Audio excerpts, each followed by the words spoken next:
based on the research capabilities of Cointelligence was established, and we are completely focused on investing in the metaverse and blockchain-based games. Recently, we decided to completely focus on games and nothing else, and that's happening until the end of the year at least. Very, very happy to say that we are actually actively investing as we speak. Unfortunately, too many investors out there are not investing at the moment because of the horrible market situation. And yeah, thanks again for inviting me. I'm looking forward to hear about the startups. Thank you so much, John. Yeah, thanks a lot for the intro. Okay, perfect. So I see that Jonathan joined as well. Jonathan, please, can you give us a bit of an intro about 369 Capital, please? Of course. Hey guys, lovely to meet. Yeah, this is Jonathan from 369 Capital. We started operating with this firm earlier this year. However, like most of our team has been in the space since 2016 or 2017 in various different roles across the industry and research firms, news outlets, advisory firms, market makers, other VCs. And yeah, now we came together this year to start 369. And yeah, we're basically mostly investing in infrastructure related things in DeFi, GameFi, NFT, new L1s, or like infrastructure in general. That's what we're most interested in at the moment. So yeah, happy to be here. Perfect, Jonathan. Yeah, thanks a lot for sharing. And I wanted to give a word to Zach Hungate from Everyrealm. Zach, please, a short introduction from your side as well. Hey everyone, this is Zach from Everyrealm. We manage 3 funds. One is a virtual real estate fund. We're buying land, assets, and video games. An NFT fund. We're buying, blue chip PFPs and one art and in-game NFT assets. And then we have our flagship traditional venture capital fund investing in metaverse gaming and metaverse infrastructure. So we can do anything from NFT infra, related protocols, etc. Our check size is on average about 250,000, but we really go to work for the entrepreneurs when we get involved and help put together a syndicate. We're based in New York City, and we have a portfolio of 30 plus metaverse games and platforms that we're excited about. So looking forward to meeting you all today. Perfect, Zach. Yeah, I'm sure you'll meet a lot of super cool founders today. So thanks a lot for joining. Then I wanted to pass the mic to Qingwen from Mulana Capital, also for a quick introduction. Thank you, guys. This is Qingwen from Mulana. Oh, sorry, I didn't. Oh, hi. Yeah. Hi. So nice to see you all, and thanks InnMind for arranging the meeting. I'm from Mulana Capital. We are a young fund. We just started from early Jan this year. Have been actively investing in pretty much across the board. We invest in like infrastructure projects, but also metaverse related projects, decentralized finance or payment, whatever kind of application level or infrastructure level that would bring down the entry barrier for new users, to bring more new users into the crypto space. That would be our target. Yeah, happy to learn more about all the projects that is going to present today. Thank you. Perfect, Qingwen. Yeah, thanks a lot for sharing. I'm sure that, yeah, you'll love the deal flow from today. Hope so. All right, perfect. So the next one I wanted to give a word is Jose Fernando from Caerus Ventures. Jose, are you here with us? Yes. Yes. Thank you. Thank you so much for hosting this to the InnMind team. We are a brand new fund. We launched last month. We are backed by the Near Foundation, and our investment thesis is to focus on entertainment, sports, music, gaming, fashion, and all of these new platforms that are going to change the way that users consume culture. So yeah, I think that's pretty much everything from our side. looking forward to meeting the projects and finding great startups. Perfect. Okay, yeah, thanks a lot for joining, and also congrats on the launch. So I Thank think you. that this will be an exciting journey for you. Perfect. So the next one I wanted to pass the mic is Jack Traube from Eterna Capital.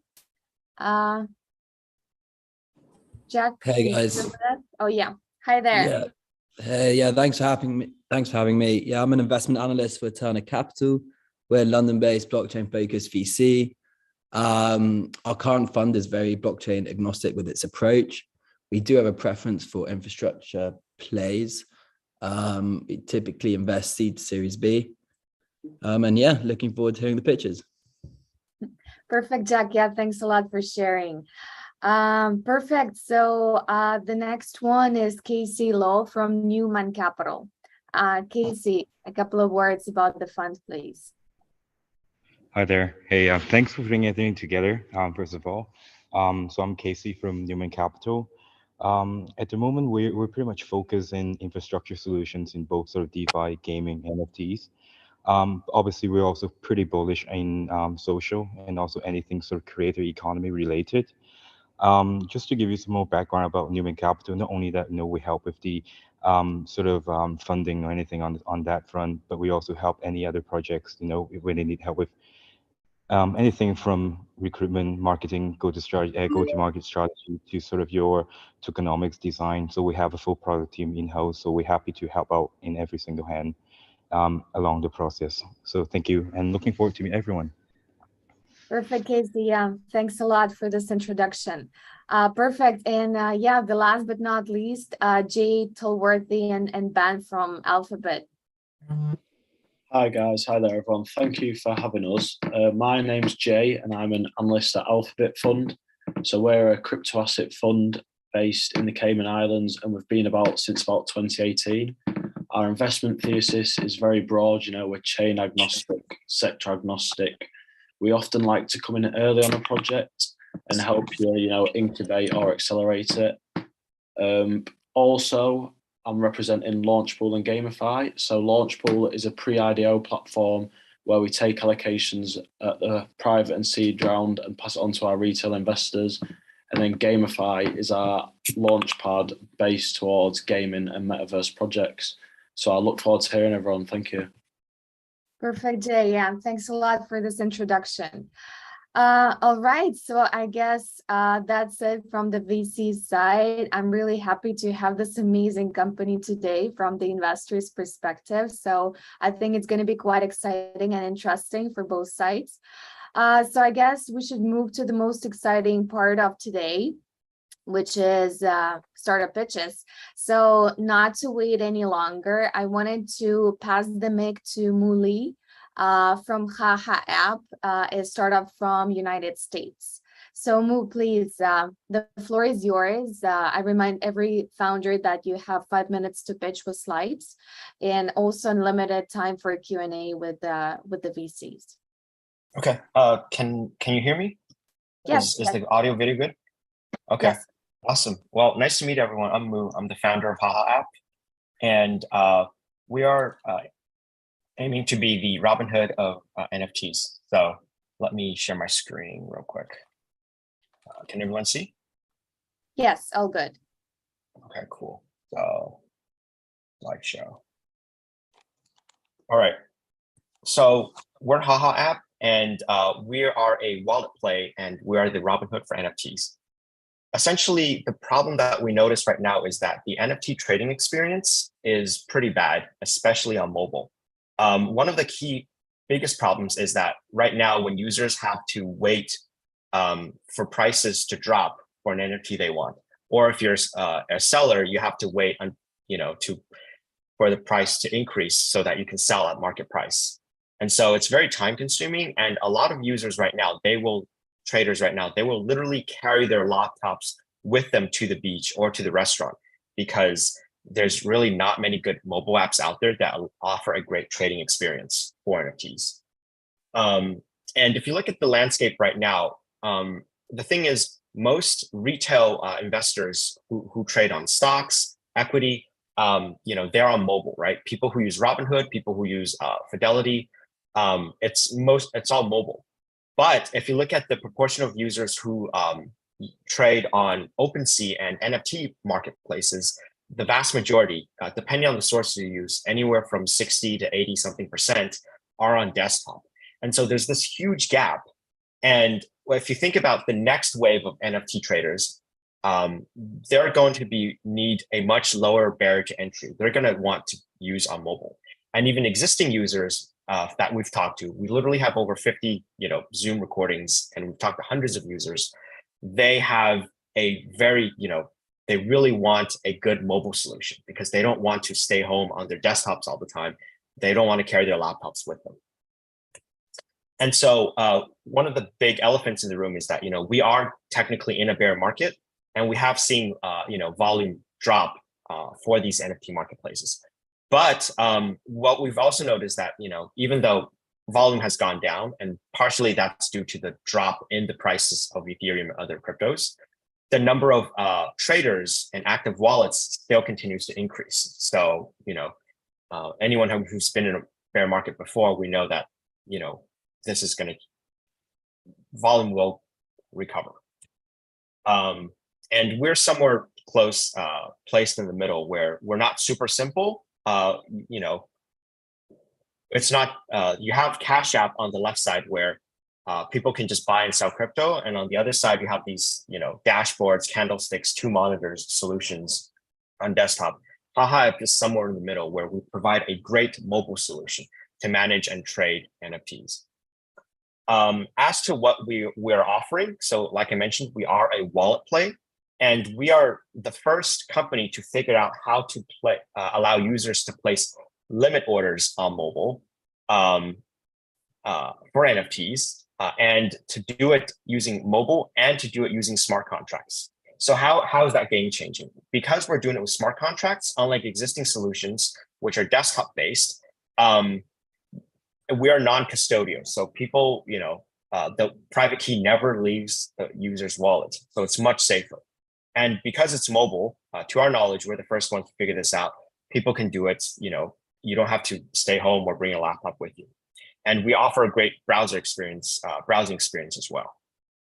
So like I mentioned, we're the first ones to figure out how to do it on mobile with smart contracts. So people, if you want to place, buy an NFT, but the price hasn't gone down yet, instead of waiting by your computer, now you can just, set the price you want. It gets locked into a smart contract.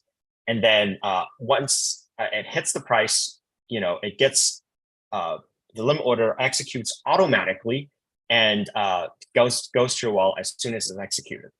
So now you can buy and make money while you sleep. And sales is the same thing, but on the opposite. I've attached a video demo that you can view on your own time, or just go to the link. This is prototype is already working on mainnet on Ethereum with OpenSea. So this is actually working, and we're less than 1 month from release for beta. Business model is we take 1% for every successful buy. So we expect to be profitable very early on, revenue even on day one. Go to market, we have, well over 30,000 people on the wait list. And, it's, we haven't spent a dime on advertising. So really, it's we have no problem with distribution. Competition, really, we're the first one to be, mobile native and smart contract based. Unfair advantages, I've mentioned, we're literally the first ones to figure out how to do this on mobile and smart contracts. And the team, we have alumni from, top universities and companies. And we expect to basically aggregate to other marketplaces. So OpenSea is the first one, and then Magic Eden and other ones. So yeah, in terms of funding ask, we are raising a safe with token warrants for a utility token that will come out early 2023. And that's pretty much it. If you have any questions, just email us at investors@haha.me. Thanks. Thank you so much, Mu. Yeah, great pitch, great presentation. So I guess now it's time for questions. Yeah, why do you think OpenSea won't implement trade orders on the blockchain? Great question. So for limit orders, it's first of all, you sort of have to create a wallet to really be able to implement this functionality. We see it as we're basically providing more liquidity to OpenSea, so I don't see them locking us out. And even if they do decide to copy us, one of our strengths is we are platform agnostic and blockchain agnostic, which means even if one of them decides to copy us, we will support multiple marketplaces. So our user experience is substantially better. Does that make sense? Yeah, thank you. Hi, thank you for the presentation. I wanted to ask you a few questions. Can you show the last slide of the deck again? Yeah, sure. Give me one sec.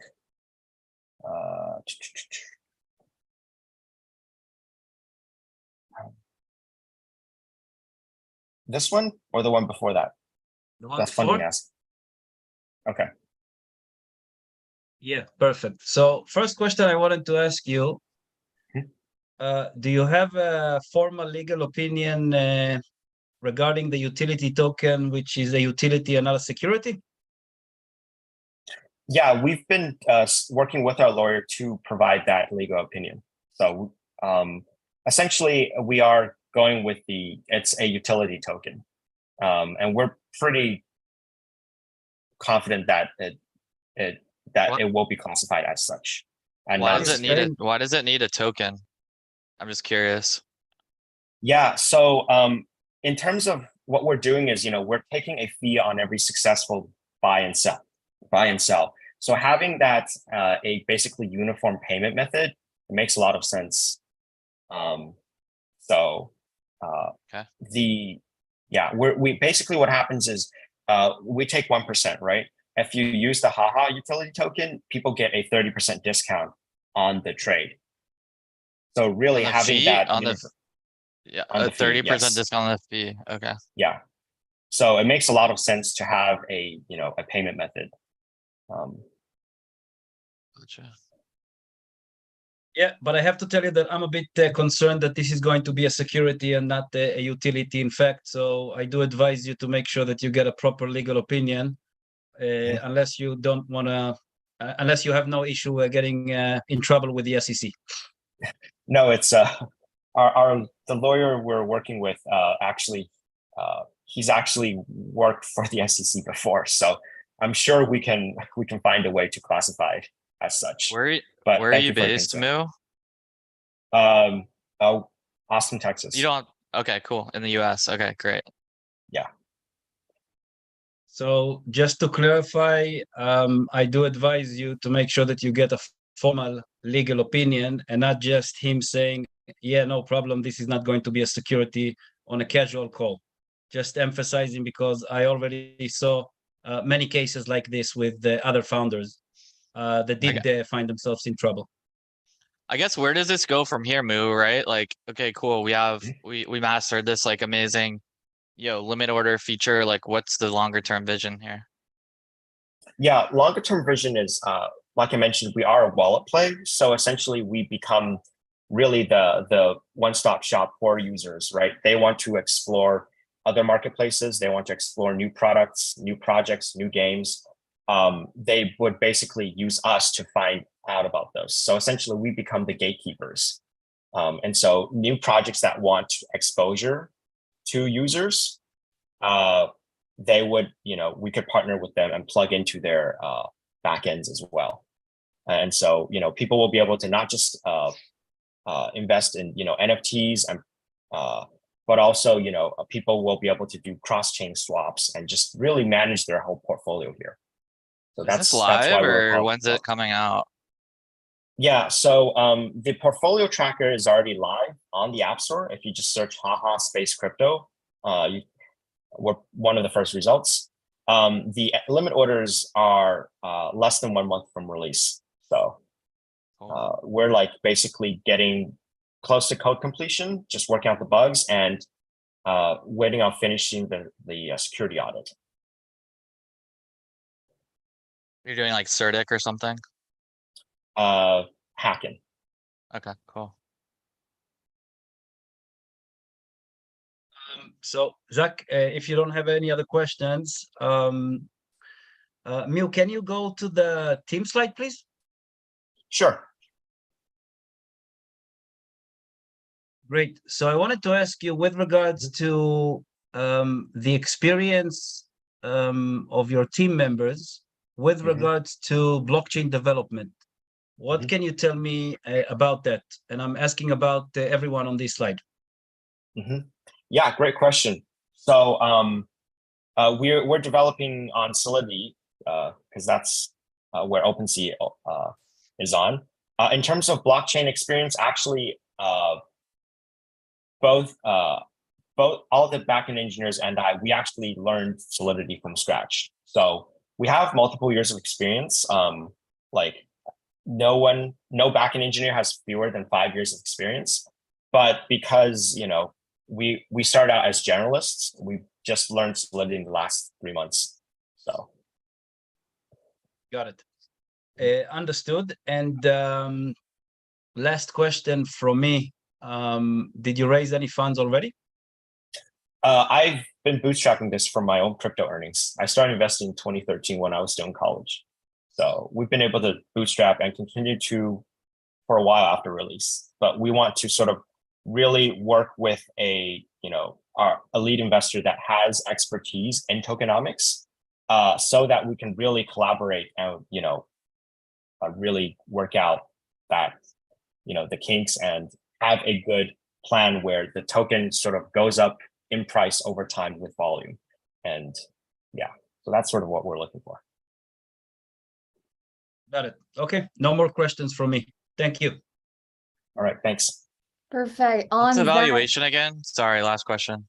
sorry. Yeah, we're targeting 13 million, 11 to Okay. 13 million. Wonderful. We Thank have you. a little bit of flexibility on that, but not too much. Awesome. Thank you so much. This is great. Thanks. Perfect. Any other questions to Mu?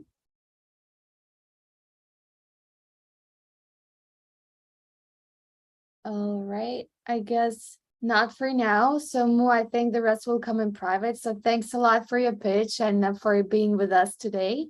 Amazing start. So yeah, we'll keep you posted. Thanks so much. Thank you, Mu. And actually taking a small advantage of this pause, and since Mu raised the question about having a lead investor focused on tokenomics, actually InnMind just yesterday within our team, we released an amazing tool for early stage startups, which is a tokenomics calculator, tokenomics template, which is the super unique instrument that will help and facilitate the lives of the majority of founders, especially within the Web3 and crypto space. So if you guys are interested in the template, just go to InnMind platform in the section of toolbox, and there you will be able to take a look and download it and then play around the numbers to get your tokenomics done and balanced. So after this short pause from my side, I just wanted to give the word to Brendan Raftery from Honeyland, a startup from US. So Brendan, the floor is yours. Awesome. Thank you so much. And I'm going to, I've also brought on Corey as well, who I'm going to have kind of drive the ship with this conversation, but thank you all very much. And we're very, very grateful for the opportunity. Awesome. All right, well, I'll pitch in. My name is Corey Wright. I'm the CEO of Hexagon Studios. We are the team behind Honeyland. We're building the future of play and own gaming and Web3 gaming. We're doing it in a number of kind of creative ways. And so I think what I'll do is I'll share first a little bit about our team. I'll share a little bit about some of the advantages that really make, that I feel like that we're writing the blueprint for Web3 gaming to really make a sustainable and successful future for Web3 gaming. I'll share a little bit about our progress to date and kind of where we are, and then the future roadmap and opportunity. The four of us at the core team are, we're all Web2 founders. We've all been successful in our own rights. I was at SaaS and e-commerce guy, we've got mobile ad tech, user acquisition, lead gen, a number of kind of different backgrounds all coming together. We've known each other from business circles for close to a decade now, but we've all been building, growing, and scaling businesses for the last 1 to 2 decades. And so we're a team of really, really competent and successful Web2 founders. As we set out on a mission to build the future of Web3 gaming, we wanted to find a really, really talented studio. We went out and found a team of 12 independent game developers who had been developing Web2 mobile, really addictive, successful games for a decade together. They'd never done it under a formal studio. They were kind of doing it independently. We asked them if they'd love to come on board with us and help us build the future of Web3 gaming. They agreed. They have built about 8 titles together over that decade. Several of them have gotten, or 2 of them, I should say, have received Cafe Fazar Title of the Years. Several of them with 2 million or more downloads, one with 10 million downloads, one with 20 million downloads. That's all regional in the MENA region. So they're regional games that have been wildly successful. We knew that they had the team to help us build the future of Web3 gaming. We brought them on board. We've since grown that team to 30 full-time engineers and developers. We do everything in-house for our gaming studio. We do the front end, the back end, the blockchain, the art, Unity development, everything's done in-house. We brought on a team of really, really competent and talented advisors. And we've continued to grow out and scale the team around the core team to help us with community mods and marketing, legal, finance, some of those additional things to really help build a strong, strong foundation. So you've got an incredibly talented team of Web2 builders at the core team. You've got an incredibly talented studio who's helping to drive the game development and game design, coming together to build the future of Web3 gaming. A couple of things that we really felt like were broken with Web3 gaming. We felt like it was this huge opportunity, but there were a number of things that were broken that we wanted to fix. And so as we start to build the future of Web3 gaming, we're really trying to build games that are fun-first games, taking everything that makes Web2 games incredible and just topping on some of the things that really make Web3 this huge opportunity. And so we're really building what we would call Web 2.5 gaming, where we're putting a focus on fun first. We're taking everything that our studio knows about building wildly addictive games that are really sound with the games and the art and the gameplay and the community, and then really building in really sound tokenomics to that, and then leveraging everything that Web3 brings. So this idea of communities and DAOs and guilds that make gaming an entirely different experience, the idea of ownership of assets through NFTs and tokens in the game, that as you play and invest, that you can have some sort of ownership. The idea that those assets of tokens and non-fungible tokens give you a player-to-player economy that can be used both in the ecosystem as well as outside of the game in a larger ecosystem, and really trying to bring all of that together to build the future of Web3 gaming. At the core of that, we have our core title, which is Honeyland. This is our play and own game. It is a strategy and resource management game, wildly fun, incredible graphics. We have a demo out right now that is playable. We will be launching an alpha later this month where we'll have 5,000 players playing an actual version of the game connected to the blockchain with real test out SPL tokens, with real test NFTs. So it'll be an actual version of the game with 5,000 people simulated to play, working towards a December launch of the actual public launch of the actual game. The other thing that I mentioned is kind of this Web 2.5, this fun first approach that really is attractive for Web 2 gamers, and then just layering in the Web 3 things. The second thing that I think we've really done differently is that we've put a huge focus on fixing what we like to call brokenomics. We've done this in a number of ways. The first is a fixed supply, single utility token. We don't have a utility and a governance token. We don't have one that's inflationary and one that's deflationary. We have a single utility token with a fixed supply of 1 billion tokens. It creates scarcity within the economy that we really feel like is important. We have a number of mechanical things that are changing this, token buybacks and burn mechanics, locked emissions for player rewards. Our goal is that we are not just trying to shove tokens into the hands of players as an incentive, a desperate incentive to get them to come into our ecosystem. We are building for a game that will be successful tokenomically and with the game economy for many, many years into the future. And we're doing that through really, really sound gameplay and really, really sound tokenomics. That's where I think you'll find a ton of the advantage here. Here's just some scenes from the games. Where we're looking is, because we're a studio, we have This NFT project, we've already had 2 very successful NFT mints. Both of them are at least double the floor price since we minted, even though the game's not out yet. We continue to build a really, really strong community. There's a ton of confidence in what we're building from us as a team, as well as a project. The Honeyland game, which will again have an alpha release to a limited 5,000 players. We're already oversubscribed on that. We've got more than 6,000 people signed up for that already. We haven't even started to announce it to guilds and gaming communities that we're partnered with as well. And then of course, the Honey token that sits around all of that. Beyond that, we're building a number of what we call major titles and snackable titles as well that give players, they become kind of the sink. So if Honeyland is the token emission vehicle, we have a number of ways that we can involve players to spend their time and resources that they're earning in the game in other games outside of this. This will be luck and chance-based games, PvP games, word games, match 3 games, all the most popular Web 2 games on the internet that we're experts at building will be built inside of Honeyland with the Honey token as the single currency that will power all of those games. And so that's where you can see this, the hyper casual releases, and then building a much larger Honeyverse expansion around that, which is kind of moving into the future, building a much more social experiment around everything that we're doing. Here's Corey, kind of sorry to interrupt, just the last phrases, please. We're a bit over time already. Oh, sure. So let's just go into, we're experienced at user acquisition. I know this is going to be a big thing. I'm sure we'll get questions on this. I'll talk to you about that strategy. And then we're looking to raise 2 million. We've raised 2 million back in March. That was from some strategic investors like Mulana Ventures, Big Brain Holdings, Justin Kahn from founder of Twitch and Fractal, as well as friends and family. We're moving it. We still have 1.4 million in the bank. So we're very healthy. We have about $100,000 as our burn rate a month right now, extremely lean. We're putting together a $2 million raise to help get us to the game launch. These are some of the strategic partners that we're already talking to. And these funds will be used for some of the global and legal licensing and accounting, some of that stuff that we're putting together, and then user acquisition. So cool. I'll turn over my time. I thank you. What's the valuation on the round? It'll be a val cap of 35 million. And is there equity in the studio offered as part of this deal? It's all of it. So you're getting equity in the Delaware C Corp that owns the IP, the game, the studio, everything that we're building. I guess, what kind of game is this? We didn't cover that at all on the deck, and I watched your video in advance. Like, what is the game? It's a strategy and resource management game. So you own and organize a colony of bees. You're sending them out on various strategic missions to bring back game items that can be converted into NFTs, as well as honey tokens that can be used for different things within the game. There's a lot of meta games that come around that. So how are you using those assets? Are you growing your colony? Are you strengthening your colony? What types of missions are you sending them out on? And so it's a resource management and strategy game that's really based on what we call proof of management. So it's a lot of short check-ins throughout the day. It's why we're building the game mall around it that has a lot of other games that you can spend a lot more concentrated time in the ecosystem. Is there a GDD in the data room or something? There's a GDD, yeah, I can provide you that Okay, too. gotcha.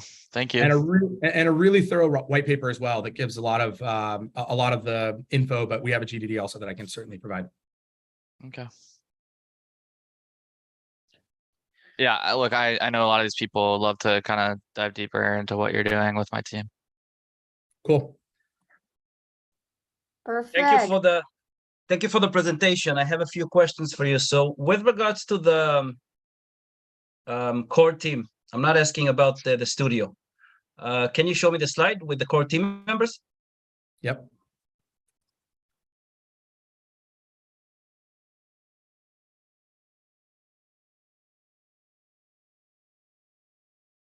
So with regards to these 4 team members, anyone is a gamer or an ex-gamer? Just to clarify, when I ask about the gamer, I'm not talking about the Fruit Ninja or Tetris. I'm talking about gaming. There's none of us that are, Apoorv is to some extent a gamer, but none of us are hardcore gamers. I will tell you, it's been a huge advantage to take a studio that is wildly experienced in sound, like traditional game mechanics and building those, and then bringing me in. I don't sit with a controller in my hand, but I'm a sports gambler. I love playing cards. I love playing daily fantasy. I've gamified KPIs with my businesses and my team. I've thought very differently about the economic psychology of how people think and interact with different types of reward and incentive systems. And so I've been able to bring a ton of unique and innovative ideas to a game that has built, I think, additional layers that are innovating in this space. And so none of us are traditional gamers in terms of PC or controller gamers, but I think game takes place in a lot of different ways in life. So Thank you for answering. And tell me, with regards to the studio, so you have a lot of experience with managing companies, so you know very well that you need to make sure that the people that are involved are very much connected to the project and would not be interested in leaving when it gets tough, because it always gets tough with a startup, no matter what. How did you make sure that the studio is going to be connected and will not leave, or will not just decide to do something else as soon as this is not succeeding too fast? Yeah, so they've got a share of the tokenomics. So they are essentially kind of like a fifth team member or founder in terms of the token equity that they have. And that has a vesting schedule over 2.5 years. So they're in this for the long run. The core team has a longer vesting schedule than that.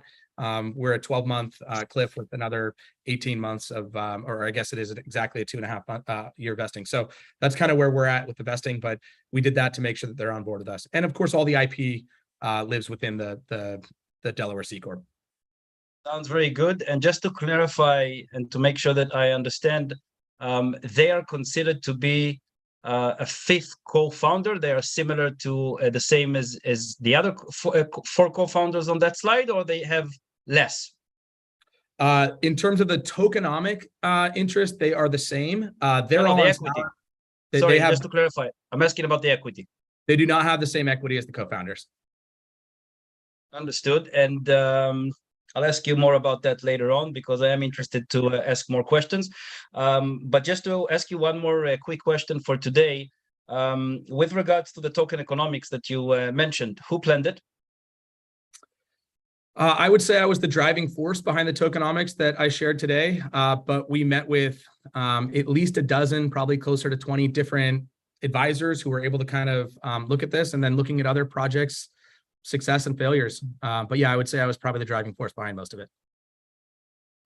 Thank like you a for longer answering. term is there a longer term strategy for the studio with follow-up games, like same token, interoperable NFTs, etc.? Or is this kind of like a single title, like long-term vision? No, not at all. In fact, we'll launch with multiple titles in the game. So we have the play and own game, which is your core token emission vehicle, and then surrounded by a game mall, which is will eventually be dozens of other titles. We'll expect to launch with 3 different, more hyper casual to casual titles that become a lot of the token sinks. So word games, luck and chance based games, match 3 games, PvP games, racing games. Eventually we'll build major titles like battle royale games and things like that as well. So no, we're a studio that is launching Honeyland as kind of the core title, but the layer below that is that we are a studio that will be releasing snackable titles and major titles.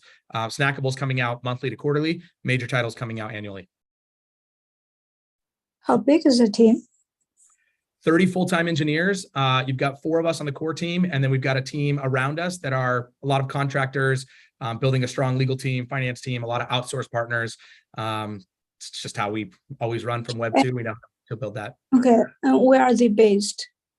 I'm in California. Yeah, the 4 co-founders. I'm in California. One's in Florida. One's in Puerto Rico. One's in Dubai. And then our development team is in Oman. They all sit under one roof. They crank out every single day in the same studio together. Could you provide any Web2 games they have already developed in the past? Yeah, so I've got kind of a sheet here. I'd be happy to provide it to you. They're all regional games or MENA games or kind of MENA region games. So they're nothing that I played. They're not even in English. But Amizra, Master Cub, Jadvil Modern, Roulette, Lava.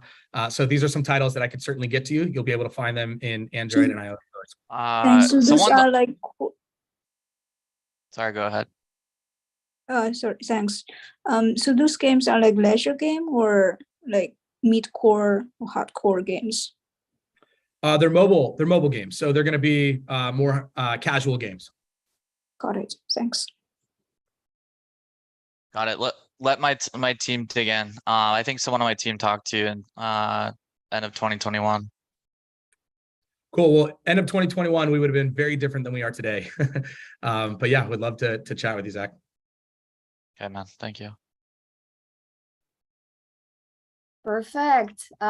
Such an intense discussion here. Any other questions to Corey and Brendan?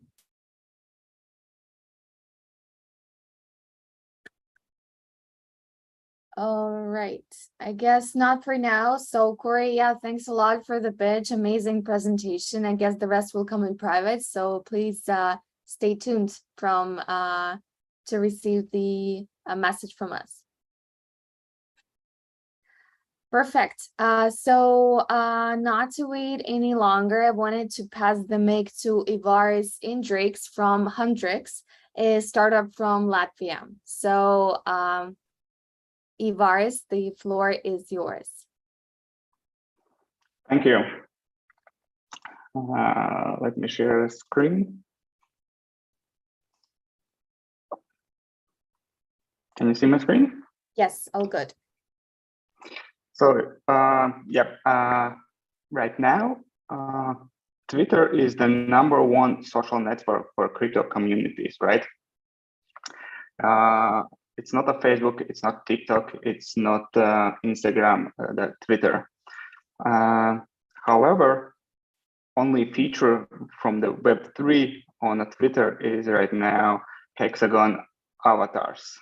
That's the progress of the Twitter as a social network, where a lot of crypto users choose to hang out.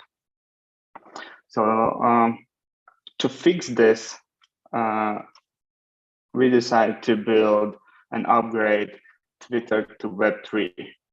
Basically, it's a payment ecosystem for the Twitter. With the Hundrx, we build non-custodian wallet, permissionless account tokenization, engagement growth hacks, basically economy behind each Twitter profile. And there's a bunch of features like hashtag as a fundraising tool and bot detection and so on and so on. But the main feature is to tokenize Twitter accounts. And we do this like browser extension, similar like with the ad block extensions, where ad blocks remove the ads from the websites. We are adding additional functionality into Twitter. So with that, we solve the problem of retention and user growth. And to get the user acquisition, we have these social tokens. So that means in permissionless way, users can tokenize any Twitter account, whether this particular user influencer is using this product or not. And that gives incentive for someone who is minting social tokens to tweet and mention. And these tweets and mentions generate more browser extension installs. And this is how it looks in a real product. So we try to build the interface that matches the native Twitter website. And for each user, there's a social token. The price is determined by formula. There's economy behind each Twitter account. There's the personal market cap for each Twitter account. And basically, you can do anything without leaving the Twitter. And right now, we have the token sale, and we have a fixed total supply with a seed price 0.002 cents, and we have balanced token release and 2 public sales cycles. Public sales cycles means that new users who install extension can buy token directly from extension itself. And then we have vesting terms based on activity. The project itself is 90% finished. Right now we are testing, and alpha version is live. Everyone on the Chrome store can download and create their own non-custodian wallet. Profile tokenization is not launched yet. We are building kickoff campaign with the KOLs, influencers, and in a couple of weeks, it's going to be launched. There's a few competitors on the BitCloud, Lens Protocol, and Mask.io. The problem with the competitors, they don't fully understand how hard it is to build a social network. So we are not trying to build a social network from scratch. We leverage existing network. That's a Twitter, and focus only on building features on top of the Twitter Web3 features. And with the Mask.io, they use the Twitter similar way like we do. However, they are missing the point on how to acquire users. There's no viral user growth, and they basically provide a great tool, but something that is not growing. Virality is super important. No users, no business. We are two founders. We have built 3 startups before. One of them already was successful exit. Separately, we have built many other tech and non-tech businesses. And on the team also, we have growth hackers, white hackers, community managers, basically hustlers with the interesting stories behind this. And I have been building social network casual games for years, and I love game mechanics. We applied all these game mechanics here on this extension. Ivar, sorry to interrupt, just the last phrase, please. Yeah, that's it. Okay, I was pretty much on time. Okay, perfect. So yeah, thanks, Ivar, for the presentation. So now it's time for questions. Can I just ask what's the main utility of the token, please? Yeah, there's a lot of utility for the social token. I guess you're asking, right? Because there's 2 tokens. There's a DRX token that's necessary as a gas token for every single transaction, and then there's the social tokens that are being minted. Yeah, just both really, please. If you can go into the utility of both. Yeah, so in order to mint social token, you need a gas token, and that's utility for the DRX token. So to be able to mint social tokens. For the social token, it's there's a lot of utilities on the pipeline, like mini apps, and one of them is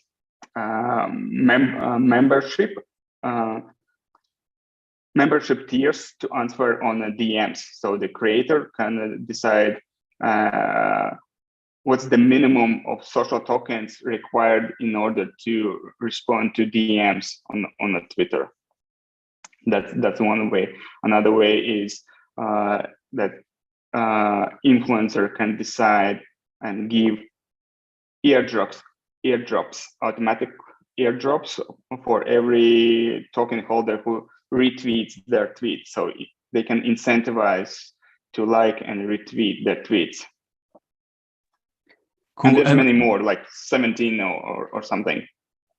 And can then they sell a token straight away from the incentive? Can they sell it instantly? Yeah, there's a liquidity pool for each Twitter profile, so you can sell instantly. Okay, brilliant. Cheers, thank you. And the price for the token is determined by formula. That means that each new token that's being minted is more expensive than previous one.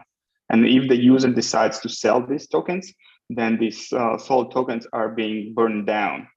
That means less supply and price drops. And that's the balance, the automated market. Brilliant, thank you.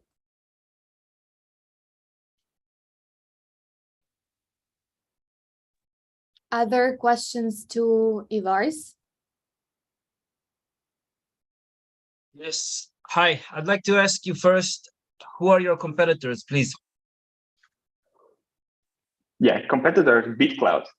BitCloud, they launched their own version of the Twitter and with the social tokens, and they failed because I have been building 4 different social networks, and they all failed, and it's super hard to build social network. And the same thing happened with the BitCloud. So that's why it will be struggle for them to sustain the project. And then there's a Lens protocol. They try to build infrastructure for decentralized social network. Again, the problem with that is that there is no single point of entry for the social network, so it's spread around and it works for everything and nothing. And for that reason, I don't see it will be working out as a social network. And then there's Mask.io. They have a lot of great features, but that's the thing where they stuck because they are not growing. For the social tokens and for social network projects, the #1 KPI is the user acquisition and engagement, and they are missing this. We implement game mechanics for each transaction. Every time you are minting social token, we generate and give you opportunity to tweet about. If the social token price changes, there's again we generate content for you to tweet, and you decide whether you want to tweet or not.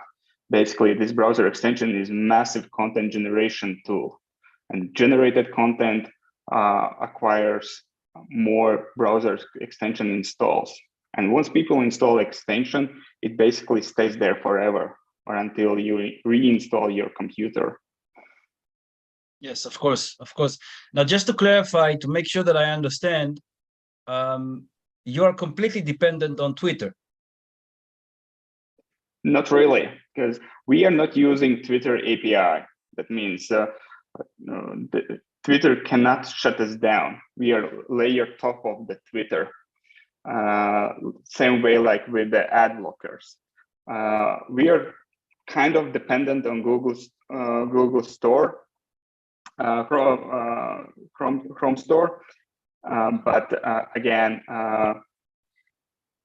like with the ad blocks, Google is not removing extensions, and we try to play by the rules. And it's not limited to Twitter itself. So the Twitter is a first stepping stone.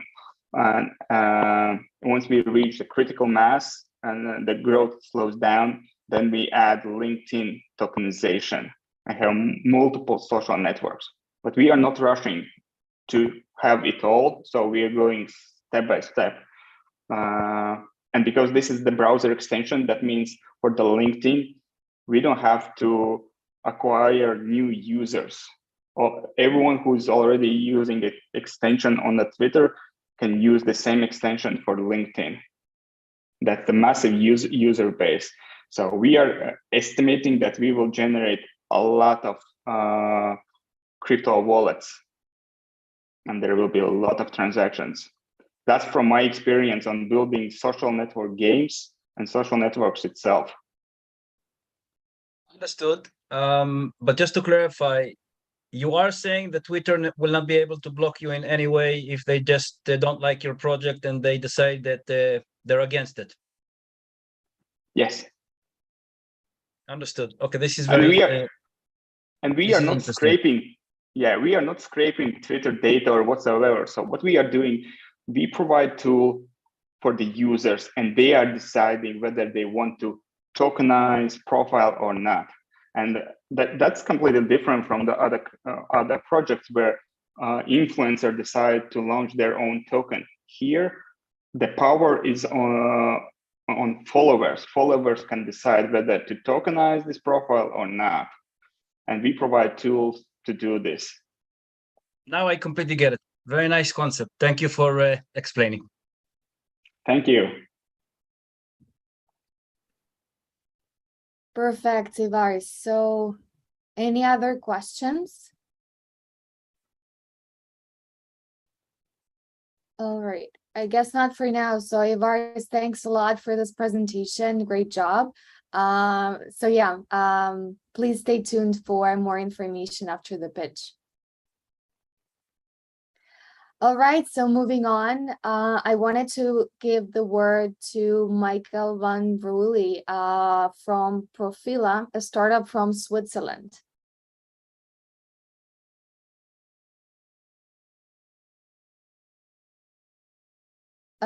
Michael, I guess we don't hear you nor see you.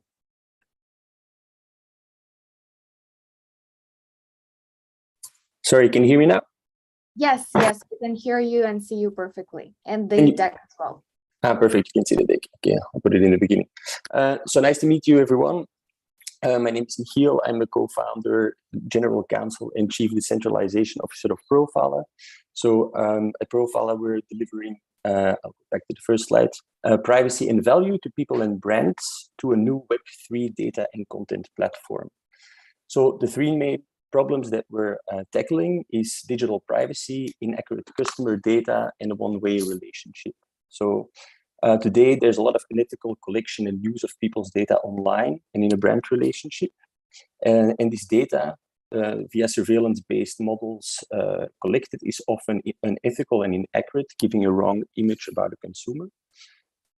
On top of that, it's a very one-directional relationship where people are really bombarded with information and often unwanted information.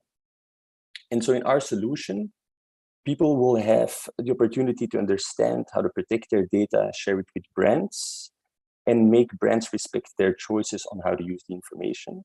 People will also be able to maintain and manage their own data sets, which then can be accessed by companies in exchange for payments, and ultimately receive personalized offers and experiences from the brands they want to interact with, and there receive 50% of the ad revenue that we make from brands. So all this is made possible by Web2 and Web3 data and relationship platform, which delivers value both to people and to brands through a private data and content channel. And on this slide, you can see an animated video and both a demo by our chief product officer of the existing mobile app and brand platform. So how does it work? Illustrated with one of our use cases for Radisson hotels. So Radisson sends an invite to its existing customers to come to this new platform. A person in the first step then builds a digital profile in a gamified way with quizzes and tokenized that is evergreen and can be shared with Radisson. A second step is that you set the parameters of this relationship, including the frequency of the messages and the channel of choice. And then in the third step, you receive personalized content and get compensated for it. We currently have a functioning Web2 product, which has data sharing, customer data collection, ad creation, and ad delivery features. So it completely functions as mentioned above. And we're, since 1 year, working on our Web3 development, where we're making multiple browser plugins, the DSR ledger steps on blockchain, digital identity integration, NFTs, gamification, and tokenization of the platform. In order to do this, we've been backed by the Cardano community now for 10 times, over 5 funds with almost $600,000 for different projects around data, digital identity, and NFTs. So we earn money solely from brands who are paying for access to customer data and for delivering ads to people. 20% data, 80% advertising. This is a model that they already know today. And from that, data and advertising revenue is split 50% with the individual itself. So launching early 2023, we are projecting to have 14 small, medium, and large brands with about 37,000 customers and $5 ARPU per year, growing over 5 years to about 2,000 brands, 17 million customers, and $20 ARPU per year for data and advertising, giving a projected gross revenue of $420 million in 5 years. So the 6 people of the core team here, most of them are already together since 2018. We've worked at large organizations around working in data, legal, ad tech, and we have about 6 people on top of the core team who are working on on community management development. Our token economics, so working together with OccamFi, the accelerator, and Alphabet Capital, we built out this token economics, and PwC and Everyrealm in Switzerland have confirmed it is a utility token, so we have this legal memorandum. The token helps to gamify the platform, to give rewards for staking, community governance, people helping to decide which features come first, and also earning a lot of rewards from brands via the token. 28% of the token is being sold now during the token sale, of which the first round, which is the pre-seed, is closed. We raised 880,000, and we're currently organizing the seed round, where at $0.03 we're selling 1.2 million at 50 million valuation. So the exclusive offer during the seed round is that for each dollar you invest in the token, you also get $1 worth of equity at a minimum of $100,000 per ticket. So that is only for the seed round, as from 100,000. There's an additional discount of 10 to 25% for a larger ticket, which gives you then the same price as the pre-seed round. So in terms of traction, we're a bit of a research-based organization initially. So we raised about $1.4 million from institutional and government grants, which partially also pay our research projects with University of Switzerland and University of Madrid.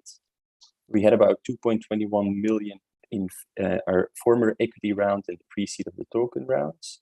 And on the right, you can see some noteworthy partnerships with MLabs, Input Output, OccamFi, LPT, and then some of the brands that are up in our sales pipeline, BMW, Red Bull, Radisson, Michael, sorry to interrupt, just the last phrases, please.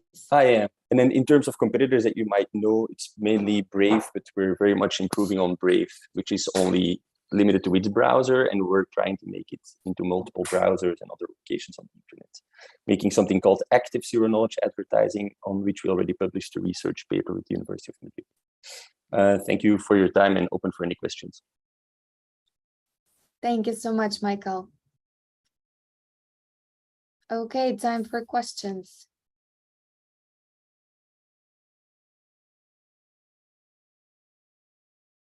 I see that Jonathan, Jack, Traube, and Keisy keeping quiet. Do you have any questions?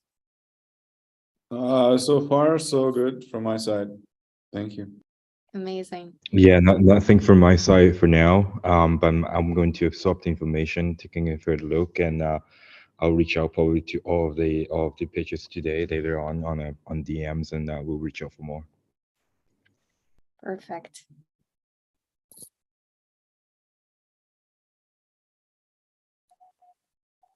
All right, so can I have a question on the? Sure. So you mentioned the sales pipeline. There were like Radisson Hotel, Rolex. So what are the who are the existing clients for your Web2, and how difficult or how easy it is for them to switch to the your Web3 platform? But so the existing Web2 platform allows a normal brand like Radisson to advertise to its customers like they would do on Facebook, but more in a private channel. And we have then Web3 features like NFT games inside of the platform to get more customer-created content, to get more customer engagement. And that's just an add-on. So if you're a brand and you just want to pay people in cash and you just want to send normal private advertising, it's possible. And if you want to add some of the NFT features and organize an NFT contest or pay them in tokens or tokenize their experience, and it's also possible. So we're trying to really build it for people who like crypto and Web3, but also normal people, and for brands who are interested in Web3 to check it out, but not necessarily who already have built something. So ideally for everyone.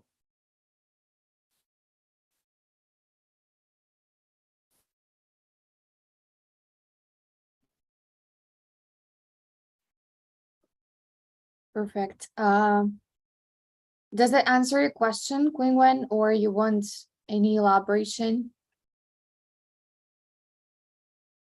Yeah, I think that's fine. Thank you. Perfect. Thanks a lot. Any other questions?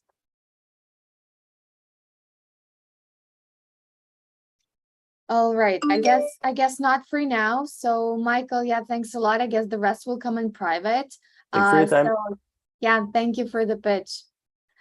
Perfect. So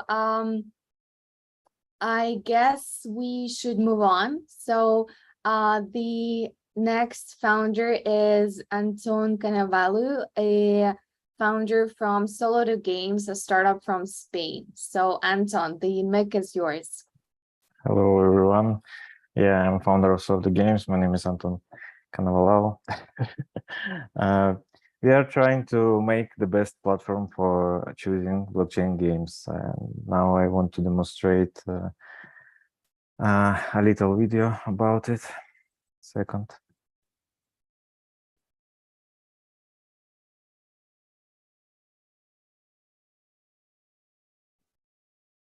We don't hear the sound, unfortunately. Okay.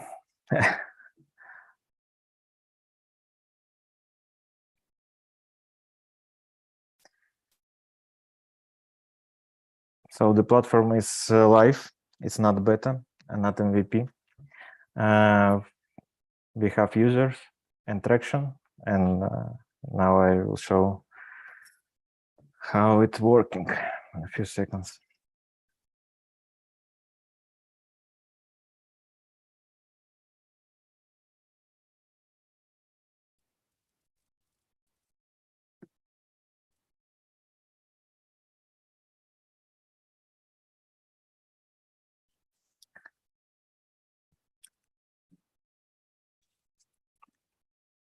So yeah, we are a GameFi aggregator. We have experience with aggregators. We were building more than 10 years aggregators, basically for Web2. We have great experience in e-commerce and escape rooms aggregator, like booking.com, but for escape rooms. So we want to solve the problem, but there is no convenient place to choose a game. So we have a perfect platform for it. We have ratings, reviews, filters, level of social activity, bloggers' opinion about the game. What problems more we want to solve in future? High cost to enter the game, but it's not a problem for beer market. But in future, when it will be bullish, we will help choose a game guild. The complexity of crypto tokens is a problem. So, but thank for us, the player will be able to buy starter packs via credit card, fiat.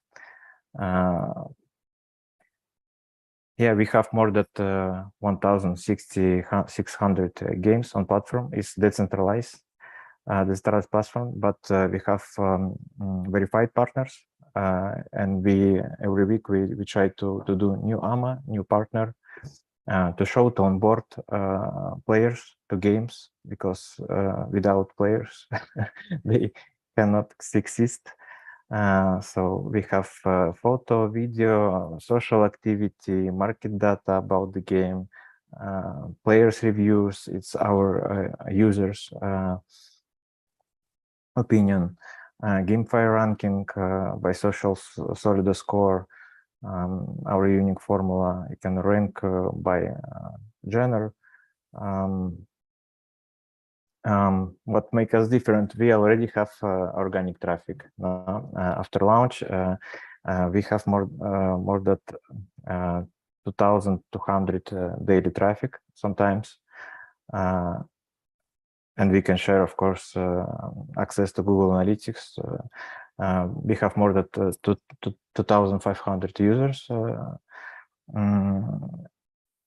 who interact with our platform. And it's public, you can see it. How we did that, users complete different quests and get points and levels of experience.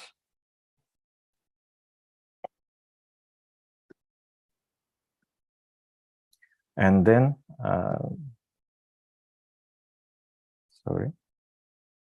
and then they get points which they can spend on opening mystery boxes. So we have partners price like Stepan, Tryhards, CryptoBlades, etc. So inside the box, we are constantly changing prices, adding new partners every week. It's good for onboarding gamers to new games, not only new. The market is growing. At classical market, of course, no, but we are confident that many of classic gamers will come to Web3. They are coming. Blockchain games are improving, and we have some AAA games like Star Atlas, for example, coming to the market. So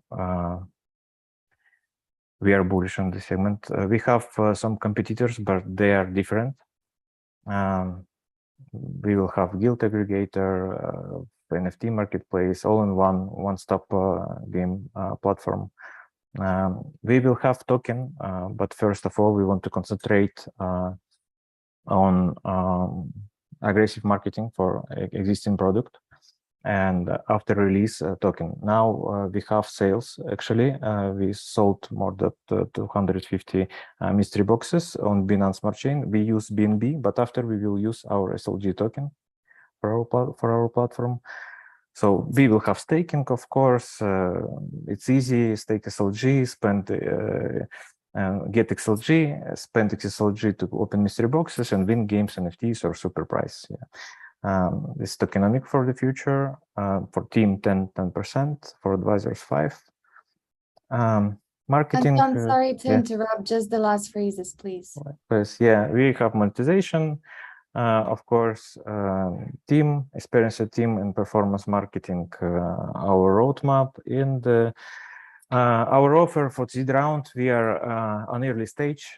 We can offer 10% of equity plus tokens as a bonus. And with small evaluation, 2 million. So if you're interested, you can contact me. Thank you very much. Thank you, Anton. Thank you for the presentation. All right, so questions to Anton, please, and Solido Games. Hi, thank you for the presentation. So I'd like to ask you first, with regards to your plans to get the traffic to the platform.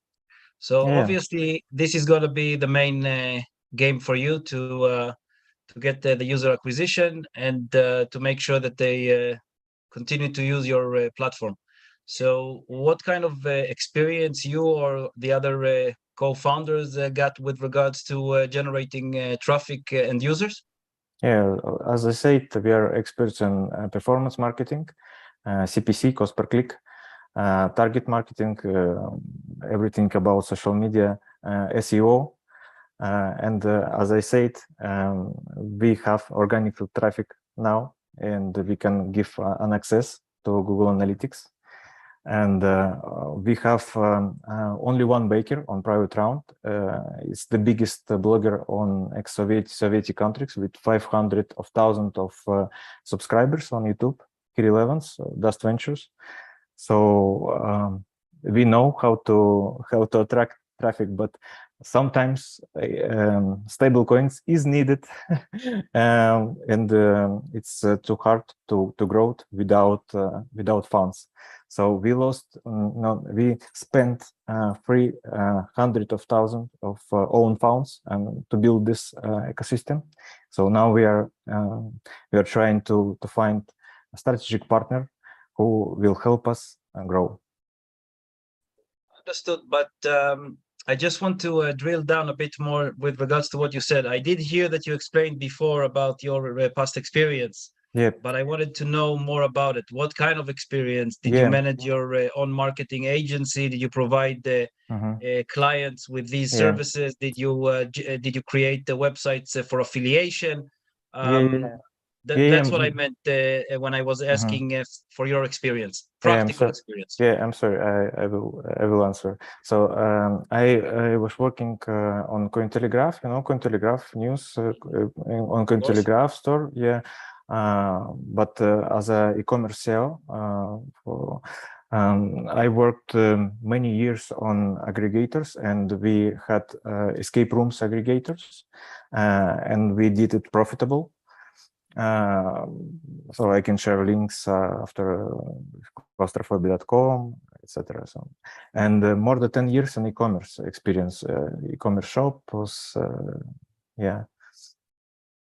Understood. Understood. Understood. Thank you for clarifying. And one more question I have for you. You mentioned the competitors, and I do remember that slide. You don't need to show it, but in your opinion, these are your only competitors, or you just highlighted the main ones? There are many companies that now starting do something similar, no, but I don't know exactly the same competitor, so it's difficult to know. I know, for example, Skill Labs, so and I am Shima Capital invested on this project.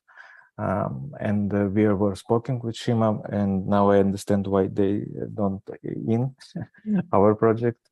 So so we are different, but the main reason why to be with us, it's our experience on marketing. No, we know how to grow with Google Ads, targeting marketing, etc., SEO. And many of projects on Web3 don't understand the rules of Google.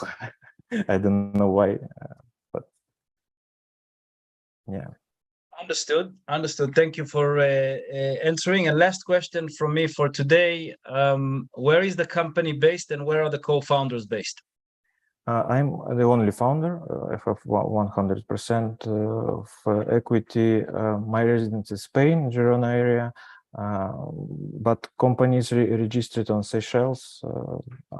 So Understood. Okay, thank you. Obviously, I have more questions, but and I have many more questions, but but not for today. Thank you very much. If you want, yeah, we can meet. Yeah. Absolutely. Perfect. Yeah, thanks a lot for your questions, Anton. Thanks for this engagement. Any other questions from VCs?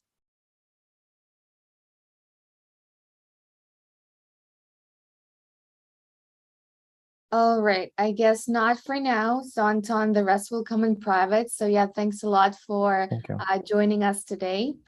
And we have 2 more startups to go. So I wanted to pass the mic to Duke Wu from Fungis, a startup from US. So Duke, the floor is yours. All right, thank you. Thank you for inviting me. Hi everyone. Hey Duke, my name, good to see you. Hi, good to see you. Hi, my name is Duke, and I've been building companies for the last 10 years, and had 1 successful exit and 2 VC-backed companies. We are now building Fungis, which is building infrastructure for Web3 gaming. So our goal is to allow Web2 game developers. There's 200,000 Unity developers out there, and we want to help them transition from Web2 gaming to Web3 gaming. There's 400 Web3 games right now compared to 50,000 games on Steam, and in a couple of years we're going to see a huge growth of Web3. 50% of all blockchain transactions and activities are coming from games, and the top studios and brands are entering the Web3 gaming space. We are building the base layer for Web3 games for the game developers to easily integrate the NFTs, the tokens, chains, alongside with building SDKs for the native game development environments. Our number 1 product, Fungis Wallet, which allows social login within games. So the players, they don't have to create their MetaMask and wallets, and that's the huge friction that we're going to take off of Web3 games. Our greatest strength, a customizable NFT marketplace. We have built in the last 14 months Altirnia.com, which is an NFT marketplace for game artists, and we're now pivoting to this project. Everything will be manageable in a simple dashboard, so that the game owners, They can manage the NFTs, manage the users, the players, as well as the NFT marketplace look and feel. We built everything in Alti Arena and generated $200,000 in NFT sales over the past 14 months. We even built our own game, a blockchain game on Polygon called Ultimate Battle Arena. It's playable. You can try it on uba.gg. If you need Alti tokens and BOV tokens to play the game, let me know. I will send you some.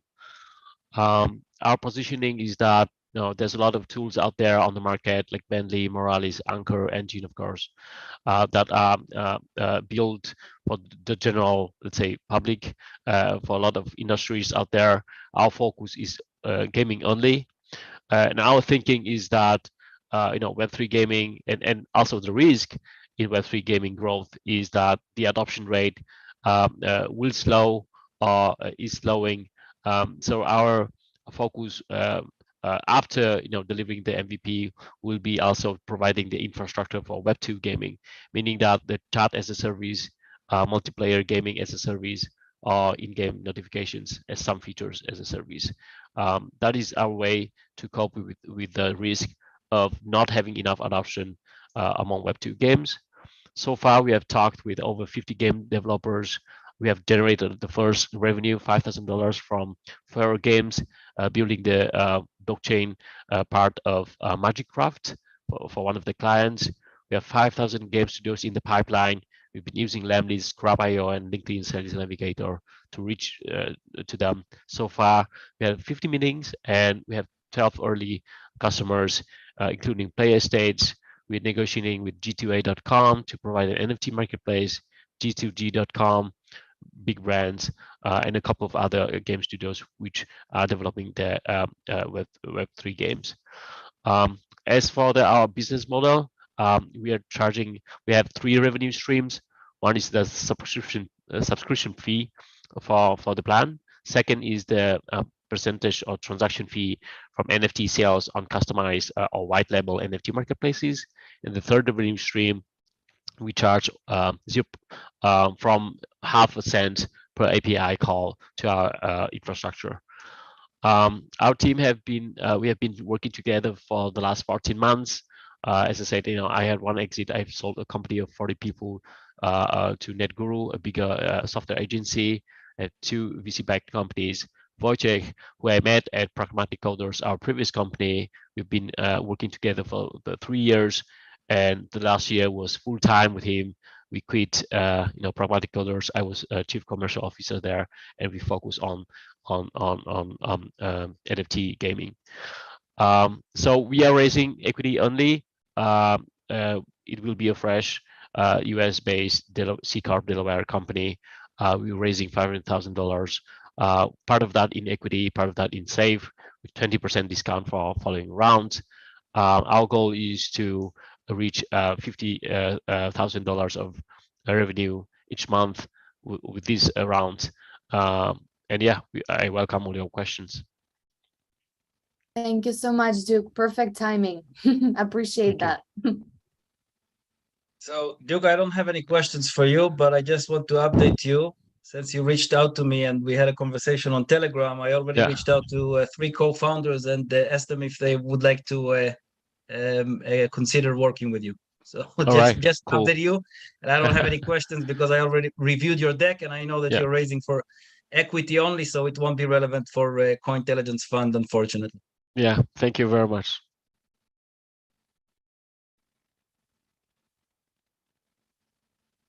All right. Any questions to Duke apart from the updates? I saw that Jack also knows Duke from before. Yeah, we talked over a previous project that I advised. Yeah. Okay, Jack, maybe you have questions on this project? Nothing for me at the moment. Okay, perfect. Any other questions from VCs?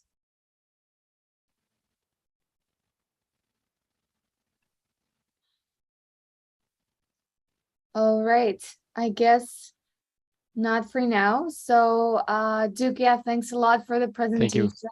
Amazing job. So, the rest will come in private. So please stay tuned. Sure. All right. Thank you very much. Thank you. And yeah, basically the last but not least, I wanted to give the word to Julian, or Julian, as he's from Argentina, a co-founder from Fanz.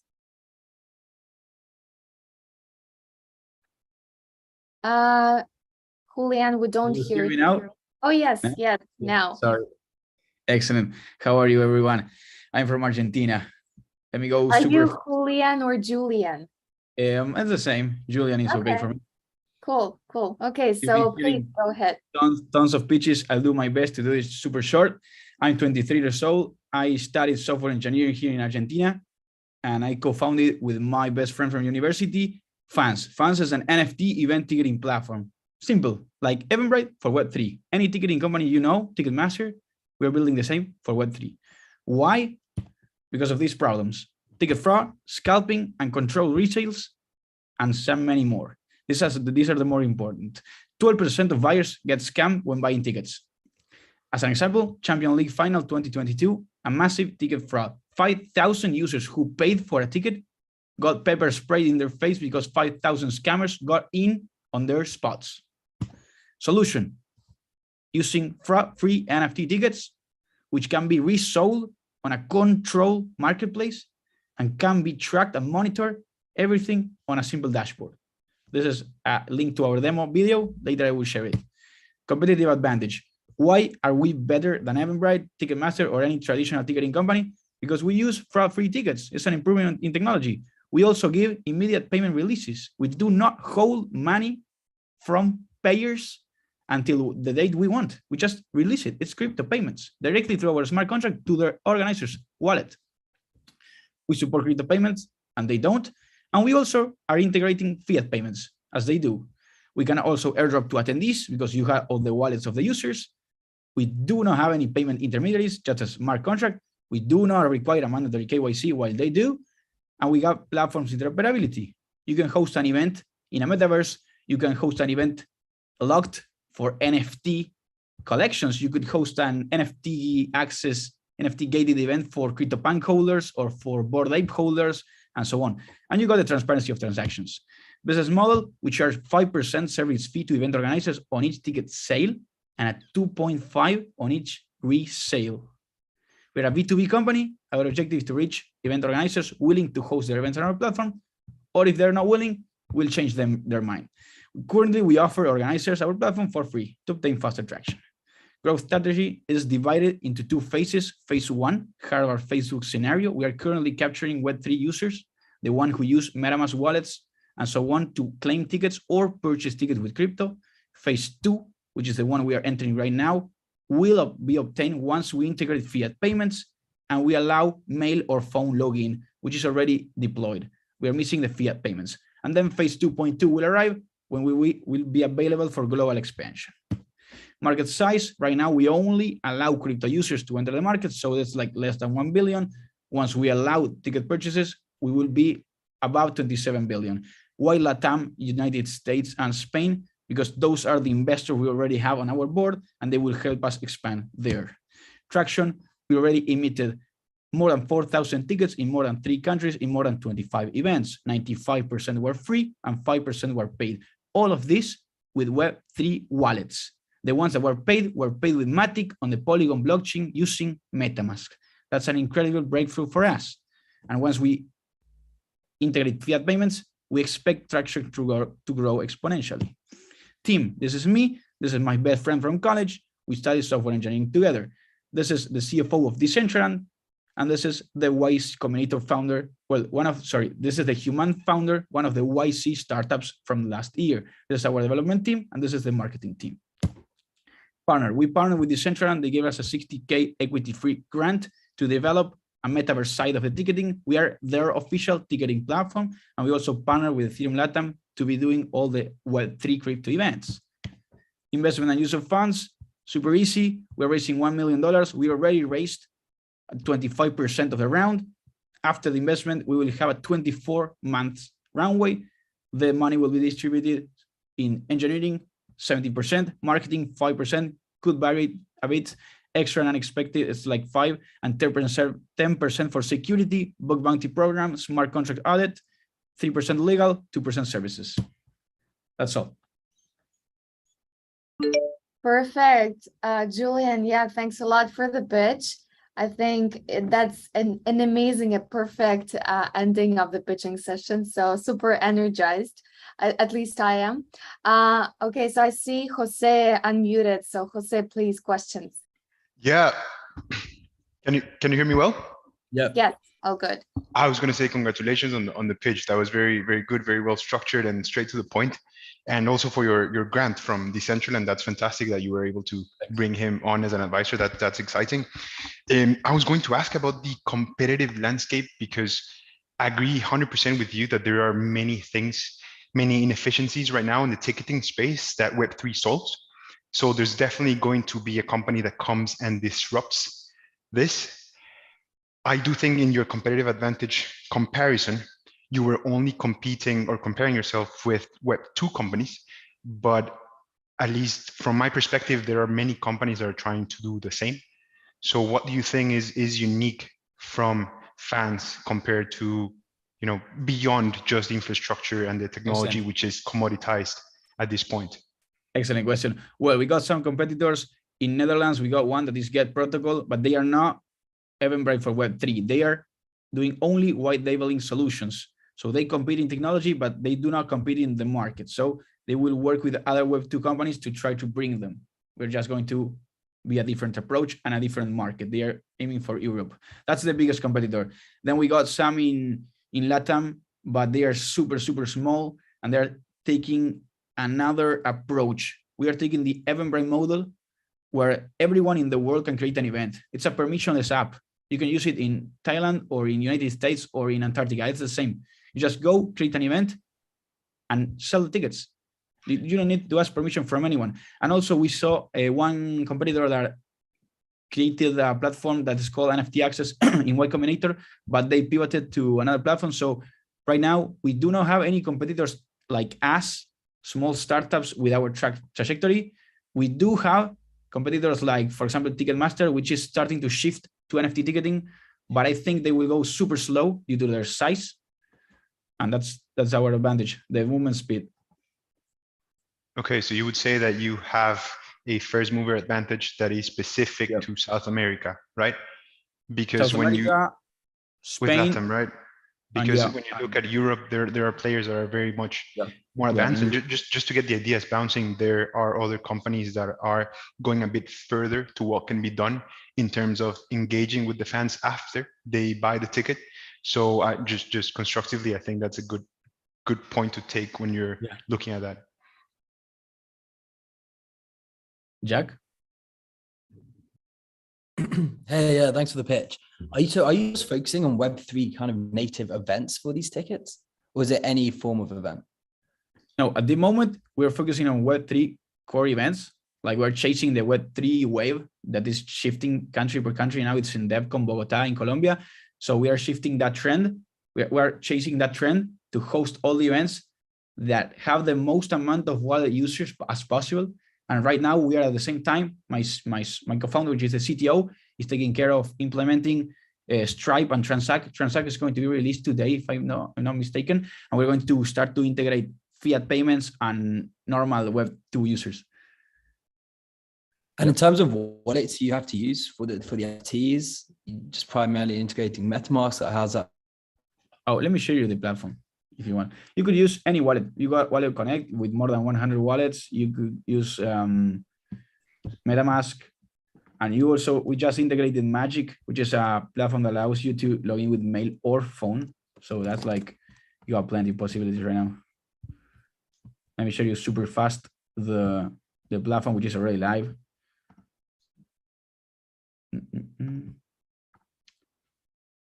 Are you seeing? Not yet. Yeah, right now, yes, we can see that. Well, Fanz.events is our landing page where you can see our presentation page. We share to all event organizers, the links we are featured on, the central newsletter, Cointelegraph, and so on. The benefits And the functionality is create events, mint tickets, track everything. Super simple. Discover events from the user side, earn from ticket resales, entrance validations. That's it. Super straightforward. Explore the app. We go to the application. You land on a home. You got the most popular events. This is going to change on the next week, so let's keep it short. Explore. You got all the events. For example, we got an event in Argentina, an event in Decentraland, another event in Argentina from a super huge bank of Argentina, movie night. This is in Colombia, Bogota, Meta Party Hub. And we got so on and so forth. And then you go to the marketplace where users can trade tickets with the conditions that the organizer placed. And then you got the create event button, which anyone can use. Log in with Wallet Connect, MetaMask, Magic. I will log in with, well, I don't know what's going on. Let me refresh. Oh, I got a window. I'm logging into MetaMask. That's it. Logging with MetaMask. And I can create the event, title, description, category, type, location, time. It's like normal information of an event, and the ticket information, ticket name, ticket description, supply, whether it's free or if it's paid, you just select the price. Right now we are pricing in Matic because we are on the Polygon blockchain, but we will change it to USDT or USDC to be more stable.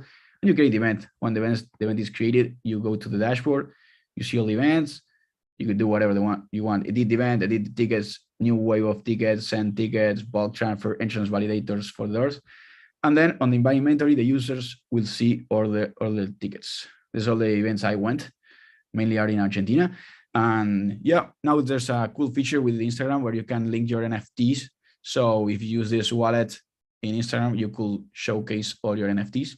Like you showcase any picture of a trip you went. This is the same. Like I went to Monaco Grand Prix, I show the ticket, and there's like a lot of benefits because if imagine you went to the Tomorrowland of 2021, and then the 2022 Tomorrowland got discounts for the one who went to the previous party. It's like, that's an infinite thing of possibilities. Okay, great. Thank you. You're welcome. Perfect. Any other questions to Julian?